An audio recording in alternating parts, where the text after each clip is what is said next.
Assalamualaikum warahmatullahi wabarakatuh. Halo Sobat Kom, apa kabarnya nih? Semoga sehat dan tetap semangat ya.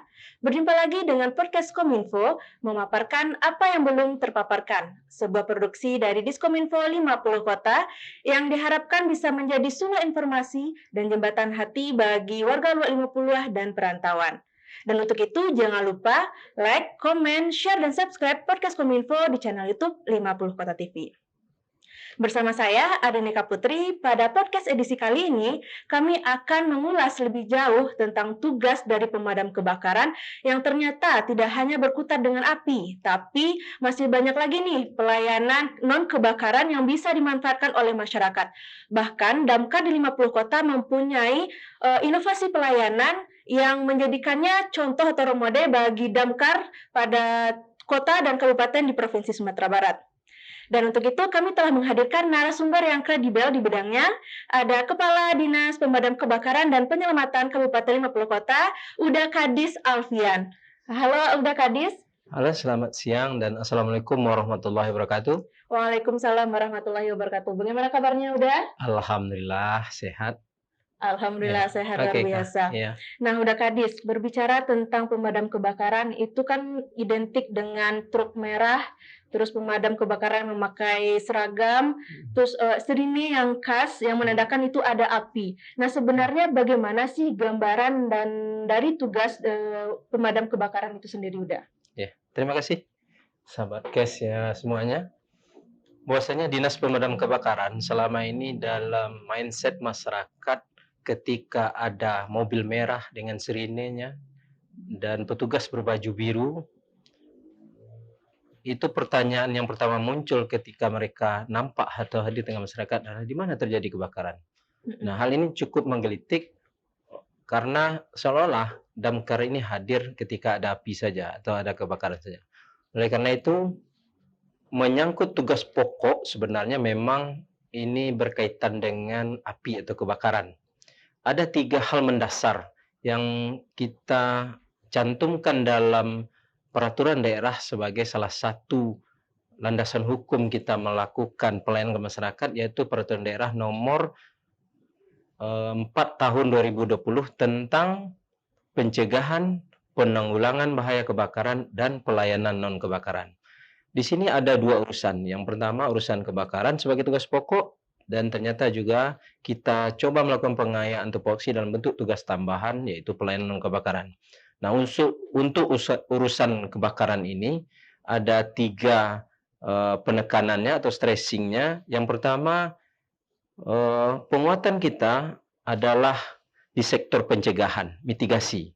Artinya, kinerja dinas ke depan ini kita format, kita ukur bukan hanya berapa kali memadamkan api saja, tetapi bagaimana api itu tidak muncul. Makanya penguatan kita di pencegahan tadi.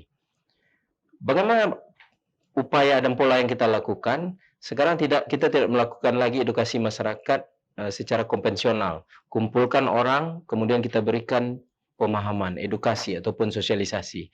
Sekarang kita balik polanya. Kita yang datang ke tempat masyarakat berkumpul.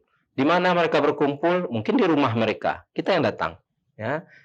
Mungkin mereka berkumpul di warung. Ibu-ibu sedang berjualan. Itu bisa kita edukasi. Itu sedang berbelanja maksud kami. Ataupun mereka sedang bergotong royong. Kita datang. Kita dari mereka yang sedang bergotong royong. Kita bantu aktivitas mereka. Kalau upaya ini sudah kita lakukan maksimal, ternyata terjadi juga kebakaran, baru kita masuk kepada SOP pelayanan atau penanggulangan kebakaran atau pemadaman. Ya. Time responnya 15 menit. Dari mana? Dari laporan sampai kepada tindak kawan-kawan telah berada di lokasi kebakaran, membentangkan selang dan siap menembakkan air, itu durasinya 15 menit. Nah, Uda Kadis tadi tugas dari Dinas Pemadam Kebakaran itu ada kebakaran dan pelayanan non kebakaran. Nah, ini menarik nih pelayanan kebakaran. Tapi sebelum kita bahas tentang pelayanan kebakaran, saya ingin sedikit membahas tentang kebakaran itu sendiri. Uda Kadis, rata-rata nih di Kabupaten 50 Kota, apa sih penyebab kebakaran yang terjadi? 70% lebih kita melakukan pelayanan pemadaman kepada masyarakat itu disebabkan oleh arus listrik, arus pendek listrik atau konsleting. Nah, data Indonesia pun dari Kementerian Dalam Negeri seluruh Indonesia rata-rata 70% lebih memang disebabkan oleh hal yang sama, listrik. Listrik. Nah, oleh karena itu makanya di sini kita perlu memberikan edukasi masyarakat mengenai apa saja alat-alat yang berhubungan listrik ataupun alat-alat elektroniknya. Nah, jika itu terjadi, apa penyelamatan pertama yang bisa dilakukan masyarakat menjelang tim damkar sampai di TKP? Yang pertama tentu perlu dilakukan upaya dini. Upaya dini ini adalah pemadaman mandiri, ya, pemadaman mandiri. Yang paling pertama untuk mengamankan diri adalah bisa jadi dengan mematikan arus masuk listrik, ya, yang ada di meteran. Itu dulu. Nah, karena bisa jadi akibat terjadinya percikan api ini bisa menimbulkan konsleting di mana-mana, di seluruh ruangan yang ada di tempat atau lokasi kejadian. Kemudian kalau apinya masih kecil, itu tidak harus menunggu mobil damkar datang dulu. Nah, harus ada upaya masyarakat untuk menanggulangi dulu. Contohnya apa, Pak? Contohnya bisa jadi kebakaran atau apinya ibu-ibu yang masak. Apinya bukan berada di bawah kuali lagi, tapi di atas kuali. Sebenarnya tidak dianjurkan untuk memadamkan dengan cara menyiram air pakai gayung. Nah, itu malah bisa menyebar apinya. Tapi biasanya kan panik tuh, biasanya panik. langsung. Nah, makanya upaya penanggulangan kebakaran ini syarat pertamanya adalah tidak boleh panik. Karena apabila sudah panik, semua informasi, ilmu, keterampilan yang sudah diberikan oleh para petugas yang kami lakukan sepanjang waktu, sepanjang hari, sepanjang tahun, tidak akan ada gunanya ketika panik ini muncul pertama dulu. Bisa menggunakan aset-aset kita yang ada di sekitar kita. Mungkin karung goni, mungkin selimut, mungkin handuk, ya, ataupun keset yang dibasahkan. Nah, petugas kami berkewajiban untuk mengajarkan kepada masyarakat, bahkan kalau perlu dengan sebuah simulasi, bagaimana cara menggunakan itu yang benar. Ya. Nah, itu Sobat Kom, informasi menarik sekali. Kalau ada kebakaran kecil, jangan langsung panik. Ya Pak Kadis. Nah, kita bahas lagi nih tentang selain kebakaran, tadi tentang pelayanan non-kebakaran. Apa saja nih bentuk pelayanan non-kebakaran dari Damkar 50 Kota? Oke. Tugas pokok kita tetap pencegahan dan pelayanan pemadam kebakaran. Nah, di samping tugas pokok itu ada tugas tambahan. Nah, karena kita berpikir seperti ini. Dulu damkar ini tertumpang dalam salah satu uraian tugas kasih di BPBD. Ternyata api tetap padam. Ya. Nah, 2017 damkar ini berdiri sendiri. Kita berpikir kalau urusannya tetap hanya menangani tentang api dan kebakaran saja, untuk apa dinas ini berdiri sendiri? Tentu akan ada inefisiensi. Ya. Karena mendirikan sebuah dinas tentu butuh konsekuensi pembiayaan yang besar. Nah, karena itu kita berpikir, ya sudah kita kembangkan, kita pengayaan tupoksi dalam bentuk tugas tambahan pelayanan kebakaran. Ada 4. Ya. Dan yang pertama, evakuasi kebencanaan. Ya, penyelamatan kebencanaan. Di bawah komando dan koordinasi BPBD. Ya, komando koordinasi tetap BPBD. Nah, tetapi damkar bisa menjadi petugas eksekutornya. Ya, kalau ada banjir, damkar tolong kirimkan anggota. Kalau ada pohon tumbang, yang kebetulan kami yang tahu terlebih dulu, kami lakukan evakuasi. Nanti kami melapor ke BPBD. Ya, kita berikan laporan Pusdaop. Bahwasanya terjadi bencana pohon tumbang. Ya, sudah kita lakukan evakuasi. Sudah kita bersihkan lokasi itu dan jalan kembali normal, kita lampirkan dokumentasi evakuasi kebencanaan tadi, kita berikan laporan ke BPBD. Nah, artinya pekerjaan ini tidak akan tumpang tindih. Nah, kemudian yang kedua, evakuasi atau penyelamatan terhadap harta benda nyawa. Ada mobil masuk ke dalam sawah, ya, kemana lagi minta pelayanan selain ke damkar? Bisa, ya. Kemudian mungkin motor masuk ke dalam sungai. Nah, tidak bisa masyarakat untuk mengevakuasi sendiri, menyelamatkan sendiri. Bisa minta bantu ke damkar. Nah, mungkin yang terkait dengan nyawa, ada orang bunuh diri, ya, atau malah ingin bunuh diri. Itu pelayanan tidak dapat ke mana lagi dimintakan selain ke damkar, ya. Nanti kita bekerjasama dengan kalau penyelamatan orang ini kita bekerjasama dengan Basarnas, koordinasinya ke sana. Nah, atau orang mungkin tercebur ke dalam sumur. Pernah ada masyarakat menyelamatkan kucingnya, kucingnya selamat, dia sendiri masuk ke dalam sumur. Nah, akhirnya telepon ke Damkar, Damkar koordinasi dengan Basarnas, kita turun sama-sama. Alhamdulillah yang bersangkutan selamat. Nah, itu bagian dari pelayanan terhadap evakuasi harta benda dan nyawa yang kita lakukan. Yang ketiga ada namanya animal rescue. Ini penyelamatan terhadap seluruh binatang, apa saja. Termasuk binatang buas. Termasuk binatang buas, ya. Tetapi nanti kalau yang kaitannya binatang buas dan langka, koordinasi kita dengan BKSDA. Mereka yang punya tupoksi utamanya itu, kita memberikan support, memberikan bantuan, memberikan backup. Ya, misalnya ada laporan harimau, buaya, ini kita koordinasi dengan BKSDA. Apa yang perlu dilakukan? Karena metode kerja, alat mereka mumpuni. Nah, kita mensupport. Nah, apa yang artinya komando tetap di KSDA, tetapi petugas kita ikut melakukan pelayanan terhadap hal seperti itu kepada masyarakat. Binatang langka pun kita berkoordinasi dengan KSDA. Kita pernah menemukan terenggiling misalnya. Nah, kita koordinasi BKSDA, mau diapakan binatang ini? Binatang ini masih hidup. Ternyata perintah BKSDA, bahwasanya ini perlu kita jaga, kita lepas liarkan lagi. Nah, kalau ini konteksnya adalah kita mencari lokasi rimba belantara di 50 kota ini yang jauh dari pemukiman. Sehingga binatang yang langka ini bisa kita selamatkan. Nah, begitupun ular segala macamnya. Tidak, metode kita hindari membunuh. Ya, kalau bisa kita menangkap dalam kondisi hidup karena mereka adalah bagian dari rantai ekosistem. Berarti Damkar itu menyelamatkan manusia juga menyelamatkan nyawa hewan juga. Ya. Kita seringkali membantu masyarakat ya, mengevakuasi sapi atau kerbaunya yang masuk sumur. Sudah banyak ya. Yang awalnya masyarakat berpikir akan kehilangan uang 20 sampai 25 juta. Begitu kita lakukan evakuasi, alhamdulillah selama ini kita juga dibantu oleh Basarnas.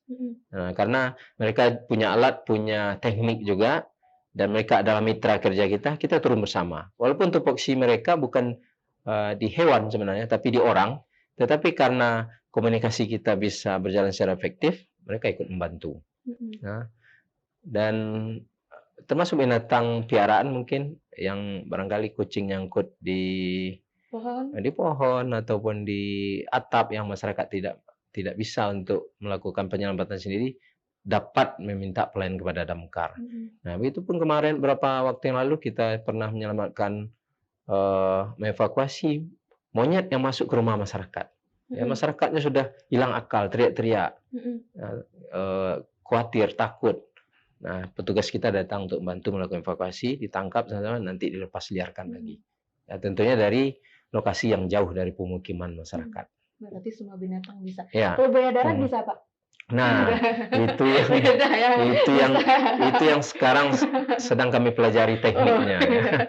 Nah, kemudian yang tadi 3 baru, yang terakhir yang keempat. Ya. Nah, ini bagian dari inovasi komitmen kita sebenarnya. Kalau yang dipersyaratkan dari Permendagri sampai yang 3 tadi. Tetapi khusus untuk Damkar 50 Kota ada yang keempat, yaitu membantu dan menyukseskan program pemerintah ya, ataupun program masyarakat, baik itu programnya dari pusat sampai kepada level negari. Nah, konkretnya seperti apa? Kita mempunyai gerakan bersih-bersih masjid sekabupaten, pembersihan kawasan wisata, pasar nagari. Kita ikut membantu membangun jalan lingkung. Ya. Kita ikut bersama pihak sekolah membangun sekolah, membangun ruang kelas. Kita juga punya program-program pembangunan masjid, musola, ya.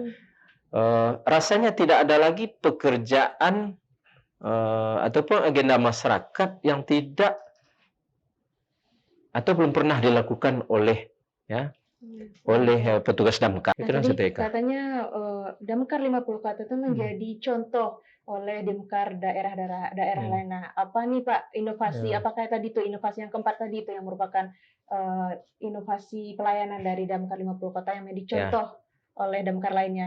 Sebenarnya ini Kak, yang kita lakukan sederhana. Sederhana sebenarnya. Inovasi kita adalah dalam bentuk komitmen, ya, dalam bentuk komitmen. Adanya pemahaman dari Damkar Malang Kota, bahwasanya tidak ada pemahaman yang kaku dan sempit tentang tupoksi.